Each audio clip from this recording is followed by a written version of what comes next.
Normalmente, quais são as situações antes deles serem acolhidos, assim, desses senhores nas casas deles?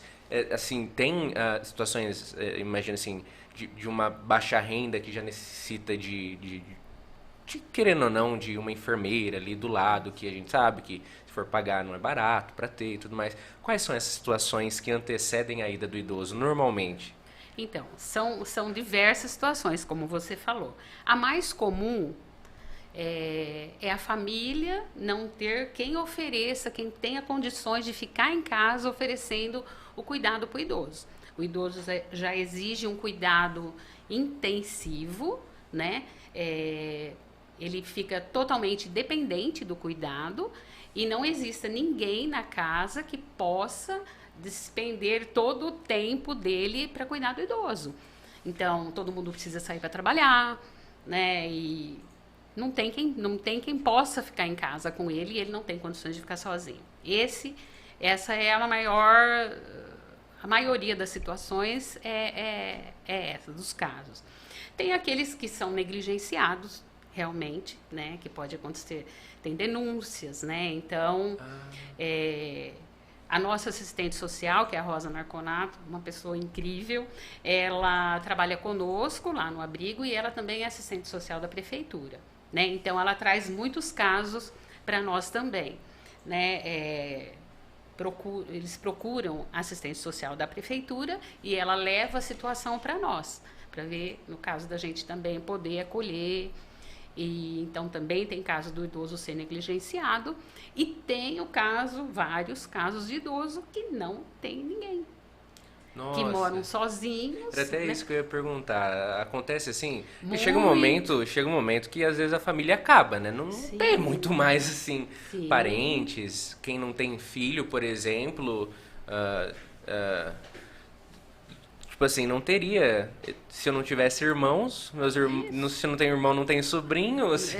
Você não tem pai, mas não tem mãe, não tem mais ninguém. Se você é solteiro ou solteira, né? Você não tem ninguém. Então, nós temos casos assim também.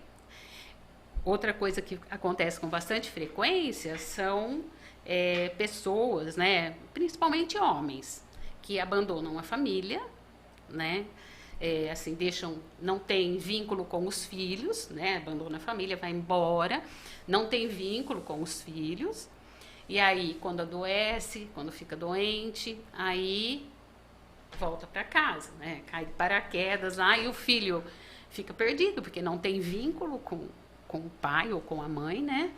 E se vê ali obrigado a modificar toda a sua rotina, né, para cuidar Sim, daquela pessoa que para ela não diz nada, entendeu? sim. Né? Então também temos casos assim, né? E esse é o caso, assim, desses meus anos lá de abrigo, são os casos que mais me encantaram. Porque o idoso, a gente acolhe o idoso, aí os filhos têm tempo de visitar, conversar, entendeu? E criar um vínculo que eles não tinham, sabe? Então, isso é uma coisa que me emociona muito, que eu já vi diversos casos lá, né? Dos filhos voltarem para o pai, né? Assim, de voltarem a enxergar o pai com afeto, voltar a enxergar nele a figura paterna que eles nunca tiveram, né? Então, eu acho que é uma bênção, né? Eles terem a oportunidade de criar de novo esse laço, né? E a gente vê assim, quando aconteceu já do idoso falecer, ver o sofrimento dele, sabe? Porque aquela figura já era muito importante para eles. Então, isso é muito gratificante para a gente, você vê acontecer isso, sabe? Essa bênção, né?